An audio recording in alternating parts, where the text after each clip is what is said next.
Praise the Lord. വെളിപാട് പുസ്തകത്തിൽ നിന്നുള്ള വായന, അധ്യായം 2, തിരുവചനങ്ങൾ 18 മുതൽ 29 വരെ. തിയത്തീറായിലെ സഭയുടെ ദൂതന് എഴുതുക. അഗ്നിനാളം പോലെ മിഴികളും പിച്ചള പോലെ പാദങ്ങളുമുള്ള ദൈവസുതൻ അരുളി ചെയ്യുന്നു. നിന്റെ പ്രവൃത്തികളും സ്നേഹവും വിശ്വാസവും ശുശ്രൂഷയും ദീർഘമായ സഹനവും ഞാൻ അറിയുന്നു. നിന്റെ അവസാന പ്രവർത്തനങ്ങൾ ആദ്യത്തേതിനേക്കാൾ മെച്ചപ്പെട്ടവയാണ്. എങ്കിലും നിനക്കെതിരായി എനിക്കൊന്നു പറയാനുണ്ട്. പ്രവാചികയെന്ന് അവകാശപ്പെടുകയും വ്യഭിചാരം ചെയ്യാനും വിഗ്രഹങ്ങൾക്കർപ്പിച്ചവ ഭക്ഷിക്കാനും എൻ്റെ ദാസരെ പഠിപ്പിക്കുകയും വശീകരിക്കുകയും ചെയ്യുന്ന ജെസബെൽ എന്ന സ്ത്രീയോട് നീ സഹിഷ്ണുത കാണിക്കുന്നു. അനുതപിക്കാൻ ഞാൻ അവൾക്ക് അവസരം നൽകി. എന്നാൽ അവൾ തൻ്റെ വ്യഭിചാരത്തെക്കുറിച്ച് അനുതപിക്കാൻ കൂട്ടാക്കുന്നില്ല. ഇതാ, ഞാൻ അവളെ രോഗശൈലിയിൽ തള്ളിയിടുന്നു. അവളുമായുള്ള വേഴ്ചയെപ്പറ്റി അനുതപിക്കുന്നില്ലെങ്കിൽ അവളോടുകൂടെ വ്യഭിചാരം ചെയ്യുന്നവരെയും വലിയ ഞെരുക്കത്തിലേക്ക് ഞാൻ എറിയും. അവളുടെ മക്കളെയാകട്ടെ മരണത്താൽ ഞാൻ ശിക്ഷിക്കും. ഹൃദയങ്ങളും മനസ്സുകളും പരിശോധിക്കുന്നവനാണ് ഞാൻ എന്ന് സകല സഭകളും അപ്പോൾ ഗ്രഹിക്കും. നിങ്ങൾ ഓരോരുത്തർക്കും പ്രവർത്തികൾക്കനുസൃതം ഞാൻ പ്രതിഫലം നൽകും. സാത്താൻ്റെ രഹസ്യങ്ങൾ എന്ന് വിളിക്കപ്പെടുന്ന ഈ പ്രബോധനം അറിയാത്തവരും സ്വീകരിക്കാത്തവരുമായി തിയത്തീറായിൽ ബാക്കിയുള്ള നിങ്ങളോട് ഞാൻ പറയുന്നു, നിങ്ങളുടെ മേൽ വേറെ ഭാരം ഞാൻ ചുമത്തുന്നില്ല. എന്നാൽ നിങ്ങൾക്ക് ലഭിച്ചതിനെ ഞാൻ വരുവോളം മുറുകെ പിടിക്കുവിൻ. വിജയം വരിക്കുന്നവനും അവസാനം വരെ എൻ്റെ പ്രവർത്തികൾ ചെയ്യുന്നവനും ജനപദങ്ങളുടെ മേൽ ഞാൻ അധികാരം നൽകും. ഇരുമ്പ് ദണ്ടുകൊണ്ട് അവൻ അവരെ മേയിക്കും. മൺപാത്രങ്ങൾ പോലെ അവരെ തകർക്കും. ഞാൻ എൻ്റെ പിതാവിൽ നിന്ന് അധികാരം സ്വീകരിച്ചതുപോലെ തന്നെ പുലർകാല നക്ഷത്രം ഞാൻ അവന് നൽകും. ആത്മാവ് സഭകളോട് പറയുന്നത് എന്തെന്ന് ചെവിയുള്ളവൻ കേൾക്കട്ടെ. ദൈവവചനമാണ് നാം കേട്ടത്. Praise the Lord. സ്നേഹമുള്ളവരെ, 7 സഭകളിൽ 4ാമത്തെ സഭയാണ് തിയത്തീറ. ഇന്ന് തിയത്തീറായിലെ സഭയ്ക്കുള്ള ലേഖനമാണ് നമ്മൾ പഠന വിഷയമാക്കുന്നത്. 7 പട്ടണങ്ങളിൽ ഏറ്റവും ചെറുതായിരുന്നു തിയത്തീറ. പെർഗാമസിൽ നിന്ന് ഏകദേശം 70 കിലോമീറ്റർ തെക്കു കിഴക്കായി സ്ഥിതി ചെയ്യുന്ന ഒരു ചെറിയ പട്ടണം. ഇത് ഒന്നിൻ്റെയും തലസ്ഥാനമല്ല. ഇവിടെ പ്രസിദ്ധിയാർജിച്ച ക്ഷേത്രങ്ങളില്ല. ഇതൊരു തീർത്ഥാടന കേന്ദ്രമല്ല. വലിയ ഒരു വ്യാപാര കേന്ദ്രമാണെന്നും പറയുക പ്രയാസം. പൊതുവെ ചെറിയ ഒരു പട്ടണം. ഈ ചെറിയ പട്ടണത്തിലേക്കാണ്, ഏറ്റവും ചെറിയ പട്ടണത്തിലേക്കാണ് ഏറ്റവും ദീർഘമായ ലേഖനം എഴുതിയിരിക്കുന്നത്. ഈ പട്ടണത്തിൻ്റെ ഒരു പ്രധാന സവിശേഷത, രാജപാതയിലാണ് ഈ പട്ടണം സ്ഥിതി ചെയ്യുന്നത്. രാജാവിൻ്റെ തപാൽ കൊണ്ടുപോകുന്നവർ, പോസ്റ്റൽ സിസ്റ്റം ഇതിലെയാണ് കടന്നു പോയിരുന്നത്. അതുകൊണ്ട് തന്നെ പെർഗാമസിൽ നിന്ന് ദൂതുമായി പോകുന്നവർ തിയത്തീറ കടന്നാണ് പോവുക. അതിനേക്കാൾ കൂടുതൽ പ്രധാനം ഈ പട്ടണത്തിലുണ്ടായിരുന്ന തൊഴിലുകളാണ്, തൊഴിൽ സംഘടനകൾ. വിവിധങ്ങളായ തൊഴിലുകൾ വ്യാവസായിക അടിസ്ഥാനത്തിൽ പരിശീലിക്കുകയും ആ തൊഴിൽ അടിസ്ഥാനത്തിൽ സംഘടനകൾ ഉണ്ടാവുകയും ചെയ്തിരുന്ന ഒരു സാഹചര്യം അവിടെ നിലനിന്നു. ഇവിടെ പലതരത്തിലുള്ള തൊഴിലുകൾ, കരകൗശലക്കാർ വേല ചെയ്തിരുന്നു. ഉദാഹരണത്തിന് പട്ട് ഉണ്ടാക്കുന്ന, പട്ടിന് ചായം കൊടുക്കുന്ന തൊഴിലിവിടെ ഉണ്ടായിരുന്നു. അതുപോലെ തന്നെ തുകൽ കൊണ്ടുള്ള പണികൾ, കമ്പിളി നിർമ്മാണം, അതിനു പുറമെ ചെമ്പുകൊണ്ടും ഓടുകൊണ്ടും പിത്തള കൊണ്ടുമുള്ള പാത്രങ്ങൾ നിർമ്മിക്കുക, ഇതെല്ലാം ഈ പട്ടണത്തിൻ്റെ ഒരു സവിശേഷതയായിരുന്നു. ഈ പട്ടണത്തിൽ നിന്നാണ് ലീഡിയ എന്ന പട്ടു വിൽപ്പനക്കാരി വന്നത് എന്ന് അപ്പോസ്തല പ്രവർത്തനം 16-ാം അധ്യായം 14-ാമത്തെ വാക്യത്തിൽ കാണാം. ഫിലിപ്പിയിൽ വെച്ച് സുവിശേഷം പ്രസംഗിച്ച പൗലോസിനെ സ്വീകരിക്കുകയും സ്വന്തം വീട്ടിലേക്ക് ക്ഷണിക്കുകയും ചെയ്ത ലീഡിയ, അവളെക്കുറിച്ച് അപ്പോസ്തല പ്രവർത്തനം 16-ാം അധ്യായം 14-ാം വാക്യം ഇപ്രകാരം പറയുന്നു: ഞങ്ങളുടെ വാക്കുകൾ കേട്ടവരുടെ കൂട്ടത്തിൽ തിയത്തീറ പട്ടണത്തിൽ നിന്ന് വന്ന പട്ടു വിൽപ്പനക്കാരിയും ദൈവഭക്തയുമായ ലീഡിയ എന്ന സ്ത്രീ ഉണ്ടായിരുന്നു. പൗലോസ് പറഞ്ഞ കാര്യങ്ങൾ സ്വീകരിക്കാൻ കർത്താവ് അവളുടെ ഹൃദയം തുറന്നു. ഇപ്പോൾ പട്ടുവിൽപ്പനക്കാരിയായ ലീഡിയ തിയത്തീറായിൽ നിന്ന് ഫിലിപ്പിയിൽ വന്ന് വ്യാപാരം നടത്തിയിരുന്നു. ഇതുപോലെ പലരും വ്യാപാരത്തിനായിട്ട് ഇവിടെ നിന്ന് തിയത്തീറായിൽ നിന്ന് പോയിട്ടുണ്ടാവും. ഈ കച്ചവടക്കാരുടെയും അതുപോലെ തൊഴിൽ ചെയ്യുന്നവരുടെയും സംഘടനകൾ ആണ് വാസ്തവത്തിൽ ഈ സഭ നേരിടുന്ന ഒരു വലിയ പ്രശ്നം. സഭയെക്കുറിച്ച് നല്ല കാര്യങ്ങൾ പറയുമ്പോഴും ആ സഭയ്ക്ക് വളരെ ശക്തമായ ചില താക്കീതുകൾ കൊടുക്കുന്നു. ആ താക്കീതിൻ്റെ പശ്ചാത്തലമാണ് ഞാനിവിടെ പറഞ്ഞു വരുന്നത്. ഈ തൊഴിൽ സംഘടനകൾക്ക് അവരുടേതായിട്ടുള്ള സമ്മേളനങ്ങളുണ്ടായിരുന്നു. ഏതെങ്കിലും ഒരു സംഘടനയിൽ ചേരാതെ സ്വന്തം തൊഴിൽ ചെയ്ത് ജീവിക്കുക എളുപ്പമായിരുന്നില്ല, ഇന്നത്തെ ഏതാണ്ട് ട്രേഡ് യൂണിയൻ വ്യവസ്ഥ പോലെ. ഈ സംഘടനകൾക്ക് അവരുടേതായ സമ്മേളനങ്ങളുണ്ട്, അവരുടേതായ ആശയങ്ങളുണ്ട്, അവരുടേതായ ആചാരങ്ങളും ആഘോഷങ്ങളുമുണ്ട്. ഏതെങ്കിലും ഒരു ദേവൻ്റെ മധ്യസ്ഥതയിലായിരിക്കും ഓരോ സംഘടനയും പ്രവർത്തിക്കുക. അവരുടെ മാസം തോറുമുള്ള ആഘോഷങ്ങളിൽ ഈ ദേവൻ്റെ ബഹുമാനാർത്ഥമുള്ള ആഘോഷങ്ങളും ഉത്സവങ്ങളും വിരുന്നുകളും നടക്കുമായിരുന്നു. ആ വിരുന്നിന് വിളമ്പിയിരുന്നത് ദേവൻ്റെ ബഹുമാനാർത്ഥം ബലിയർപ്പിച്ച മൃഗത്തിൻ്റെ മാംസമായിരുന്നു. അതുപോലെ തന്നെ ഈ ദേവൻ്റെ ബഹുമാനാർത്ഥമാണ് ആഘോഷവും വിരുന്നും നടന്നിരുന്നത്. ഇങ്ങനെയുള്ള വിരുന്നുകളിൽ പങ്കെടുക്കുന്നത് അതിൽ തന്നെ വിഗ്രഹാരാധനയ്ക്ക് സമാനമായ ഒരു പ്രവൃത്തിയായി തീരുന്നു. ഈ സാഹചര്യത്തിൽ ക്രിസ്ത്യാനികൾ എന്തു ചെയ്യണം എന്നതാണ് ചോദ്യം. ക്രിസ്ത്യാനികളായവർക്ക് ഇപ്രകാരമുള്ള സംഘടനകൾ ചേർന്ന് പ്രവർത്തിക്കാൻ സാധിക്കുമോ? സംഘടനകൾ ചേരുന്നവർ നിശ്ചയമായും ഏതെങ്കിലും ഒരു ദേവനെ ആരാധിക്കുന്നവരായി തീരണമെന്നും ആ ദേവൻ്റെ ബഹുമാനാർത്ഥമുള്ള ആഘോഷങ്ങളിലും ഉത്സവങ്ങളിലും വിരുന്നുകളിലും പങ്കെടുക്കണമെന്ന് നിർബന്ധമുള്ളപ്പോൾ യേശുക്രിസ്തുവിൽ വിശ്വസിക്കുകയും വിഗ്രഹാരാധന നിഷിദ്ധമാണെന്ന് പഠിപ്പിക്കുകയും ചെയ്യുന്ന ക്രിസ്തീയ സമൂഹത്തിന് എപ്രകാരമാണ് പ്രവർത്തിക്കാൻ സാധിക്കുക? ഇത് ഒരു നിർണായകമായ പ്രതിസന്ധിയായിരുന്നു. ഈ പ്രതിസന്ധിയാണ് തിയത്തീറായിലെ സഭ നേരിടുന്നത്. സഭയെക്കുറിച്ച് ഒരുപാട് പ്രശംസകൾ നൽകുന്നുണ്ടെങ്കിലും ഈ ഒരു പ്രതിസന്ധിയെക്കുറിച്ച് നിർണായകമായ ചില താക്കീതുകൾ ലഭിക്കുന്നത് കാണും. തിയത്തീറായിൽ പ്രധാനമായും ആരാധിച്ചിരുന്നത് അപ്പോളോ ദേവനെയാണ്. സീവൂസിൻ്റെ പുത്രനാണ് അപ്പോളോ എന്ന് കരുതപ്പെട്ടിരുന്നു.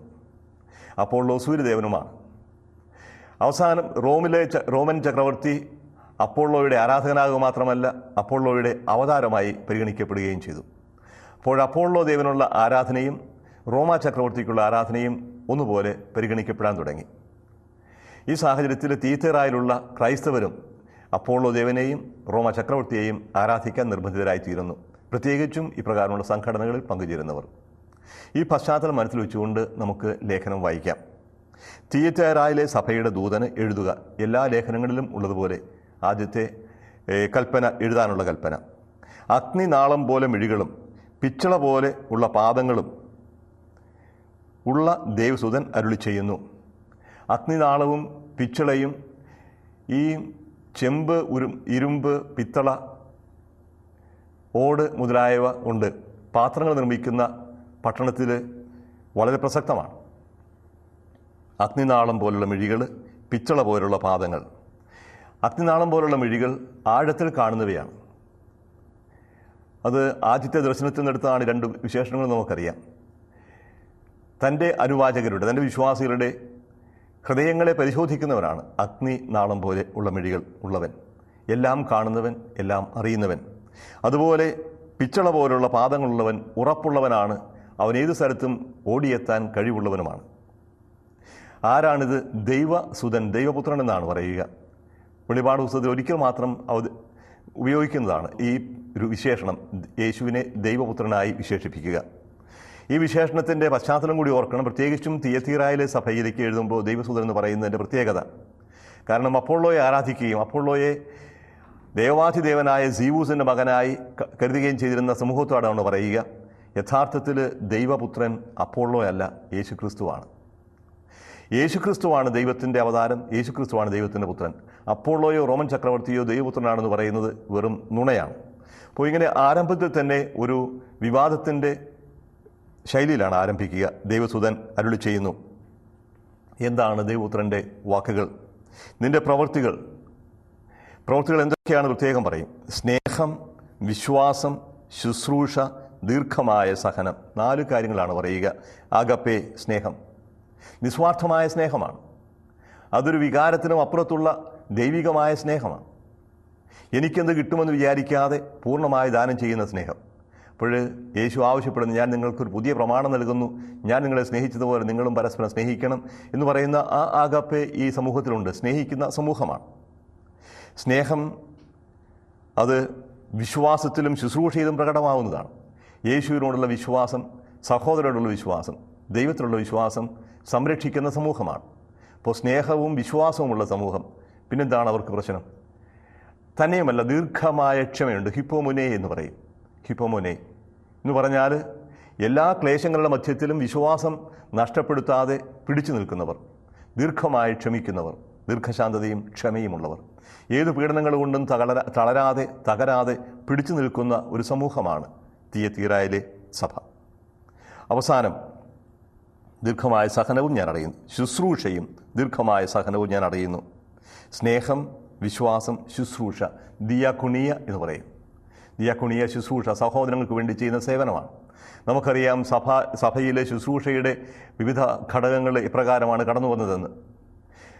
പൊതുമുതൽ പ്രത്യേകിച്ചും ആഹാര സാധനങ്ങളും മറ്റാവശ്യ വസ്തുക്കളും വിതരണം ചെയ്യുന്ന കാര്യത്തിൽ ആദിമസഭയിൽ പ്രശ്നങ്ങളുണ്ടായ പശ്ചാത്തലത്തിലാണ് ഡീക്കന്മാരെ നിശ്ചയിക്കുന്നത്.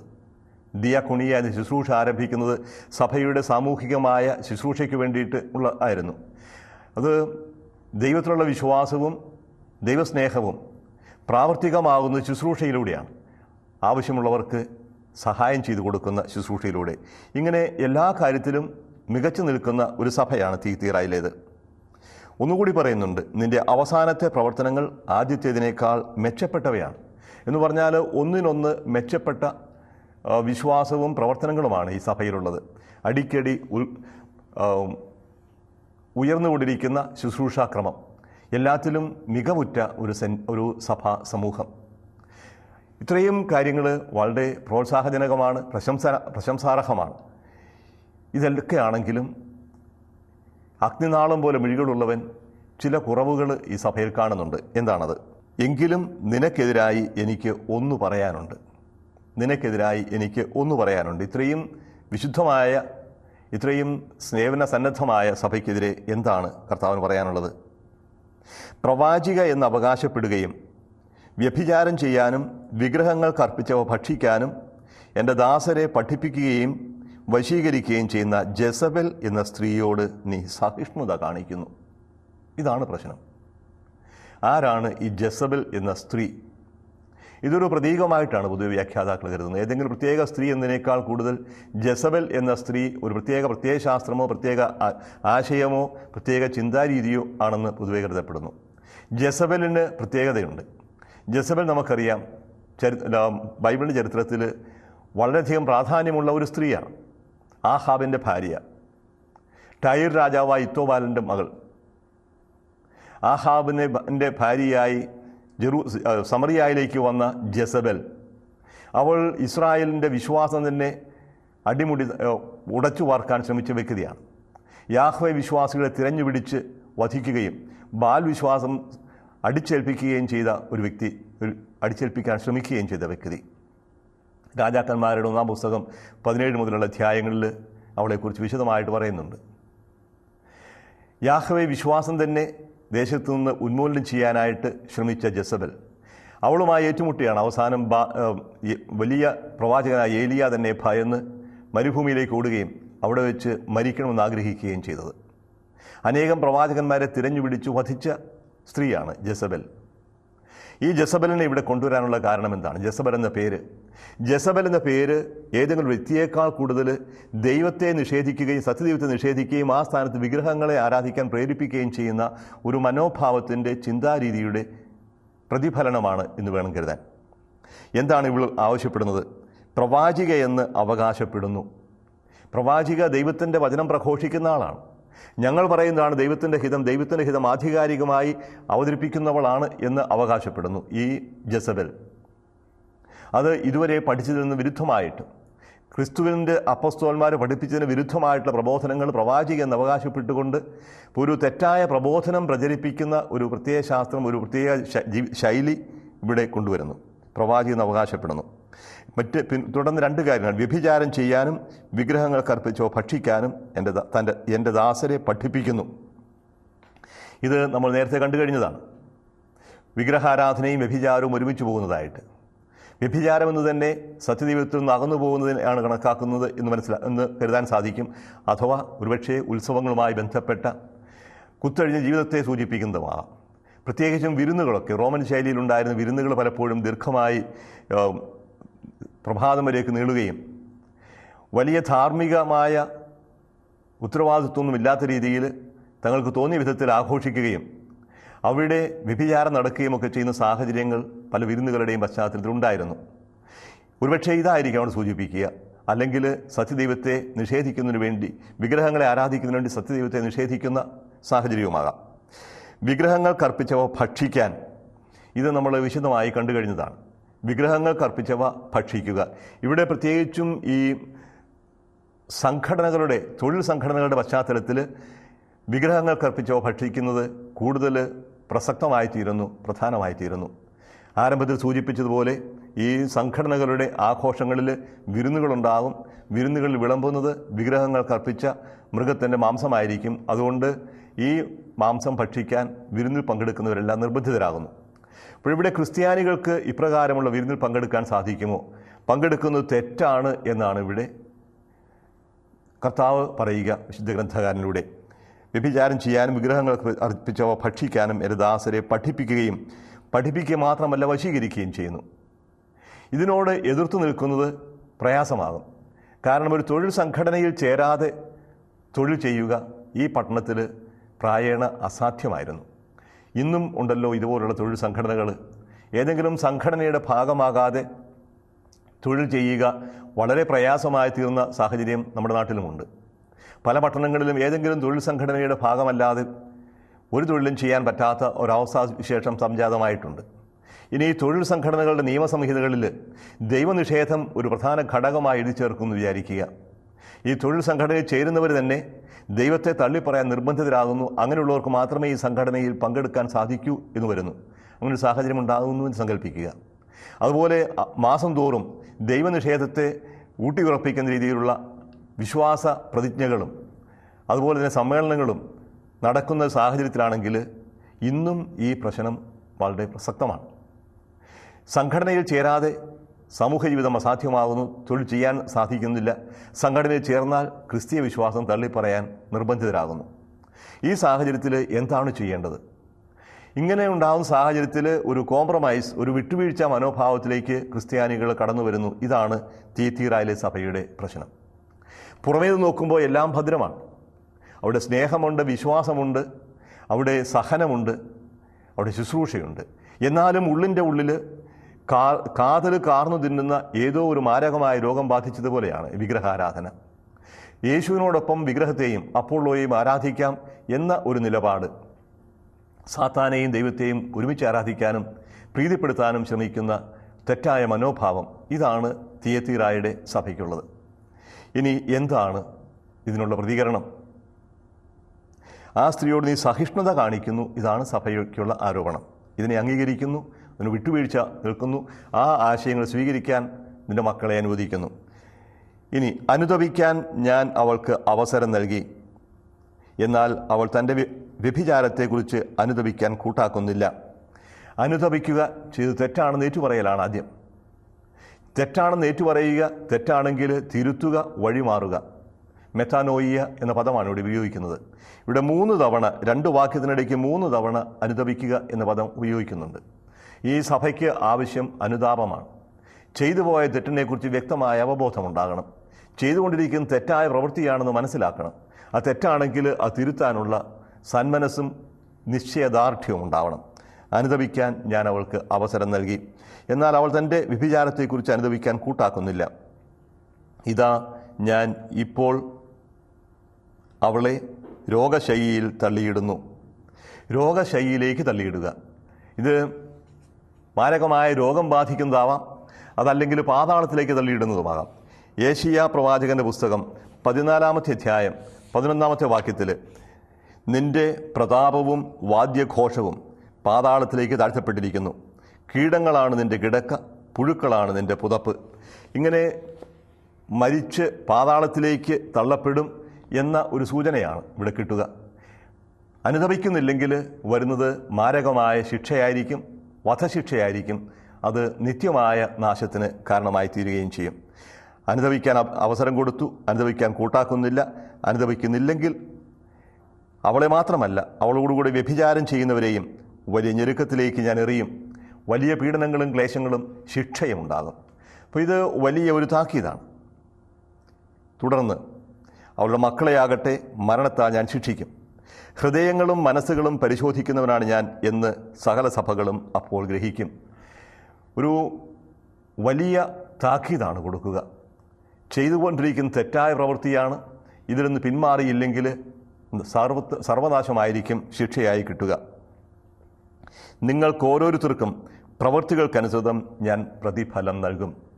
പ്രവൃത്തിയിലൂടെ പ്രകടമാകേണ്ടതാണ് വിശ്വാസം. എന്തു വിശ്വസിക്കുന്നുവെന്ന്, എപ്രകാരം പ്രവർത്തിക്കുന്നു എന്നതിൽ നിന്ന് വേണം മനസ്സിലാക്കാൻ. സ്നേഹമുണ്ടെന്ന് പറയുന്നെങ്കിൽ ആ സ്നേഹം പ്രവൃത്തിയിലൂടെ പ്രകടമാകണം. ദൈവത്തോടും സഹോദരങ്ങളോടും വിശ്വസ്തത കാണിക്കുന്നത് പ്രവൃത്തിയിലൂടെയാണ്. ഓരോരുത്തർക്കും ബാധകമാണ്. ഓരോരുത്തരെയും അവരവരുടെ പ്രവൃത്തികൾക്ക് അനുസൃതമാണ്. അവരുടെ ആശയങ്ങൾക്കോ ആദർശങ്ങൾക്കോ അവരുടെ വാക്കുകൾക്കോ അനുസൃതമല്ല, പ്രവൃത്തികൾക്കനുസൃതമാണ് ദൈവം വിധിക്കുക. പ്രവൃത്തിയിലൂടെ പ്രകടമാകേണ്ടതാണ് വിശ്വാസം.